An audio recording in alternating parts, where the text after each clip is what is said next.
யார் வேணாலும் இடையில வரட்டும் போகட்டும், அதை பத்தி நமக்கு கவலை வேண்டாம். வானவில் பார்க்கறதுக்கு ரொம்ப அழகா இருக்கும், கலர் கலரா இருக்கும், அதை பார்க்கறதுக்கு மக்கள் கூடுவாங்க. ஆனா அது நிச்சயம் நிரந்தரம் கிடையாது. உதயசூரியன் மட்டும்தான் நிரந்தரம். உதயசூரியன் தான் மக்களுக்கான வெளிச்சத்தை தரும். தமிழ்நாட்டுல எந்த வீட்டை எடுத்துக்கிட்டாலும் நம்முடைய திராவிட மாடல் அரசுடைய திட்டங்கள் நிச்சயம் அந்த வீட்டுல ஒரு பயனாளியாவது நிச்சயம் இருப்பான். அதை மக்கள்கிட்ட தொடர்ந்து ஞாபகப்படுத்துங்க, திட்டங்களை எடுத்து பேசுங்க, மக்களை சந்திச்சு மக்களோட மக்களா பழகுங்க, அவங்களுடைய நம்பிக்கையை பெறுங்க. இந்த பணியெல்லாம் நாம சரியா செஞ்சா நிச்சயம் நம்முடைய கழகம் 7வது முறையாக ஆட்சி அமைக்க போவது உறுதி. நம்முடைய கழக தலைவர் அவர்கள் தொடர்ந்து 2வது முறையாக முதலமைச்சர் நாற்காலில் உட்கார போவது உறுதி.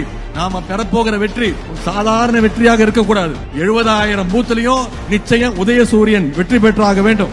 70,000 பூத்திலையும் மிகப்பெரிய வாக்கு வித்தியாசத்தில் வெற்றி பெற வேண்டும். நம்முடைய தோழமை கட்சியுடைய வெற்றி உறுதி செய்யணும். அதற்கு இந்த இளைஞரணி வடக்கு மண்டல நிர்வாகிகள் சந்திப்பு நிச்சயம் ஒரு அடித்தளமா இருக்கும்னு நம்புறேன்.